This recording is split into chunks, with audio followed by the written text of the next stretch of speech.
Okay, we're gonna do the rear brakes on the Torrent 2007. Okay, we already loosened those off, so we're just gonna, and we already jacked up the car and we put on some safety. Of course, safety first. There's two jacks. One is locked actually. One is actually pressurized. It doesn't have a lock. Okay, so what I'm gonna do is loosen these guys, these two guys here, and also these two guys. One and two. Where is that? Two. Okay. So now with those bolts off, I can just take this off here, and I'm gonna put it safely over here for now. But it's not going anywhere. Where is it gonna go? It's not gonna fall and break the hose.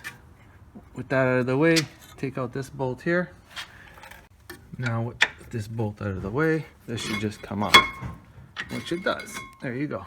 Oh, we do have some pad left, but wear indicator is going off, so anyways, we're changing these pads. Okay, so we just take off the torque screw here. This is going to help us, not hurt us, hopefully.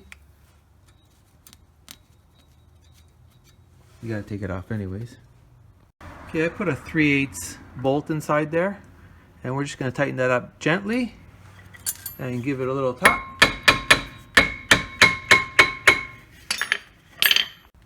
Okay, so just you screwing this in gently, tapping it around.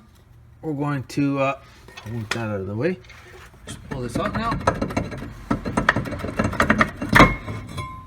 Okay, and here we have it. Yee. Rust and more rust. Okay, so those are the parking brakes. These are the parking brakes here. Those we leave those alone. Oddly enough. Oh, hopefully they're not dragging, but we'll have to check those out. Okay, upon further inspection, we find that it's not the wear indicators at all.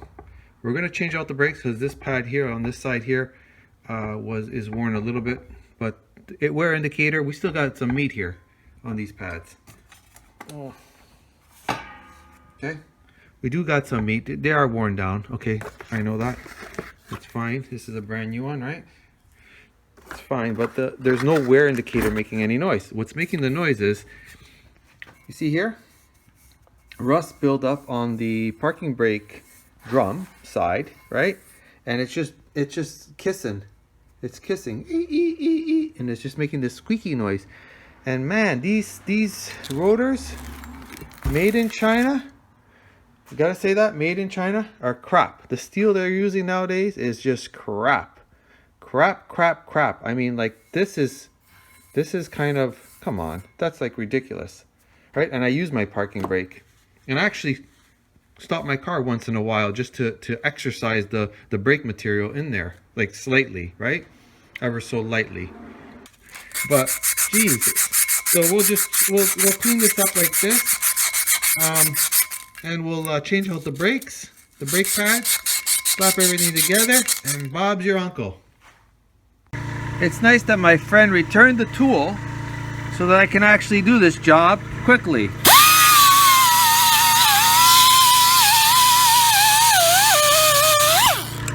When you lend out tools, make sure you get them back, because you never know when you're gonna need them. Okay, so as you can see, there's some rust here. We're just knocking it off. We're not hitting this part, we're just knocking off the rust. So angling it like this slightly, and just knocking off that rust there. That's all.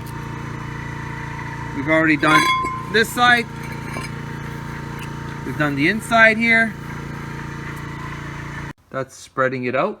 Now we're going to try it out. What do we say, 4?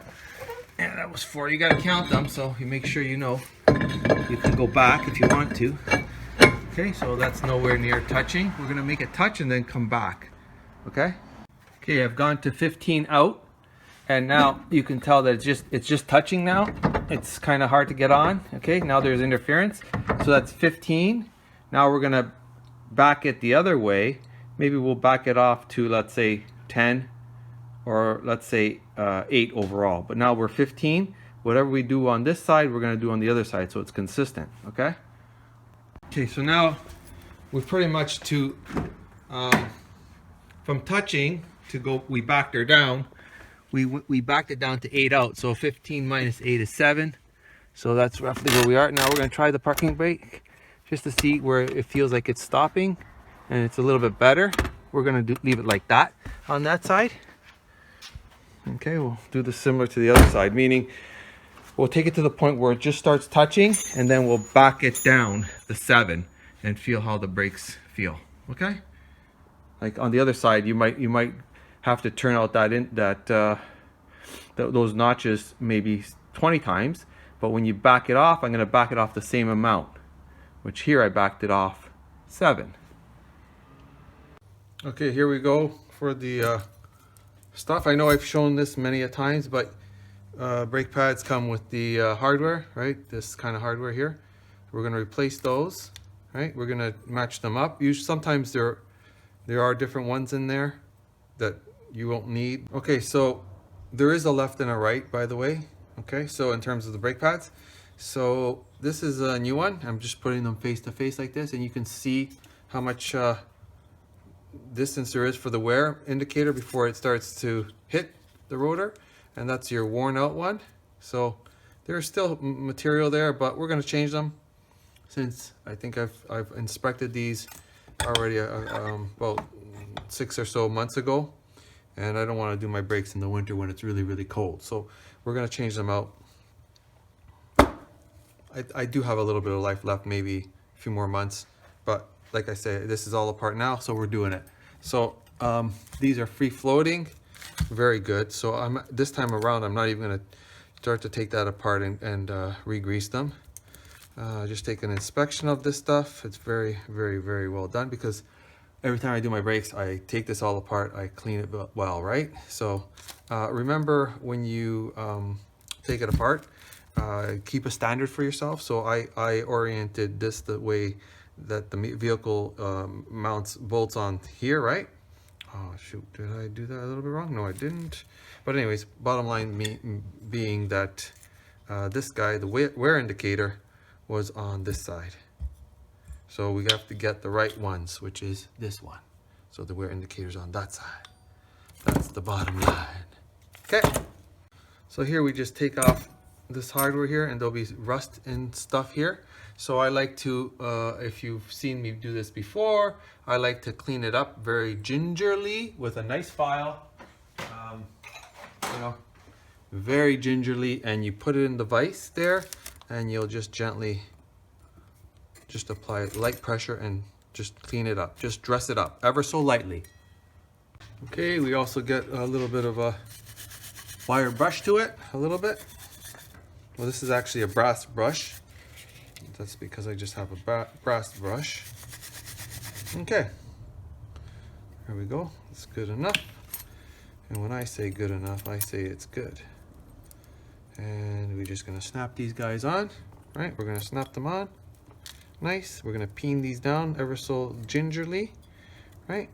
1 and 2. Okay. There you go. Now we're gonna peen these down.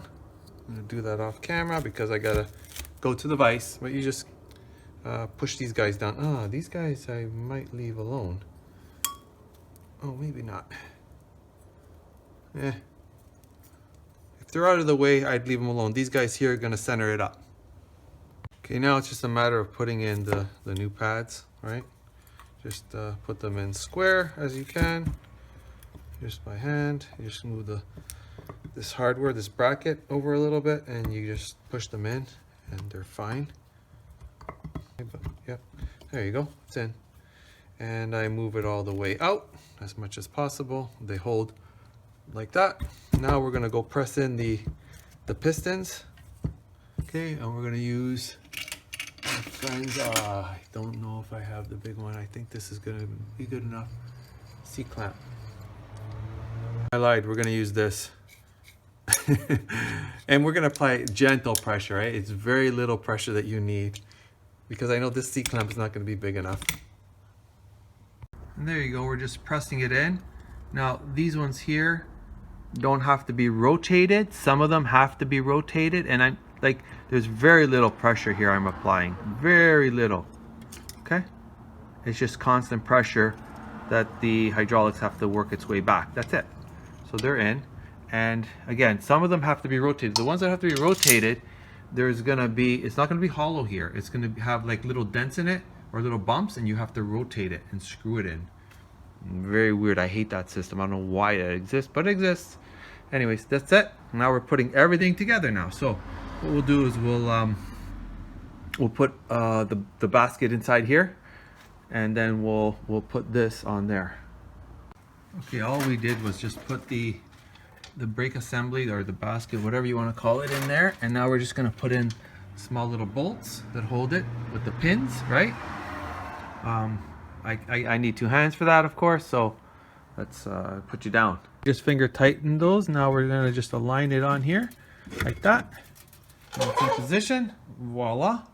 And bolts. These bolts are monsters, and you can look up what you have to do and the torque specs and do what you got to do there, what you feel safe to do there. Okay, I know what I do. I'm not telling you, okay, but I do what I know what have to get done. So this thing is tight, and you can take it apart.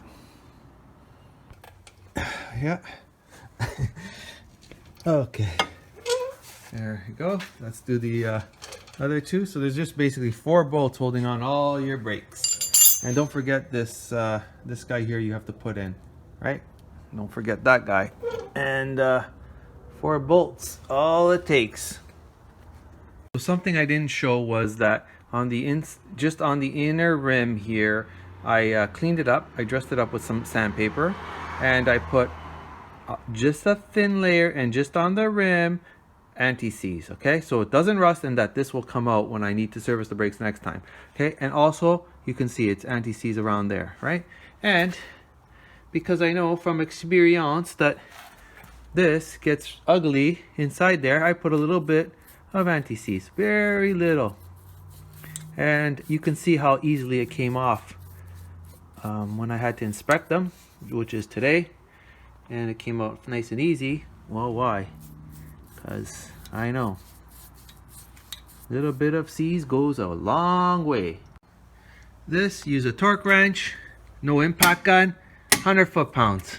Okay, for this car, look it up. Your car might be different. There you go. One side done. And oh, I'm sorry, did I say that was 3/8? It's a 5/16. That's a 5/16. Okay, standard thread.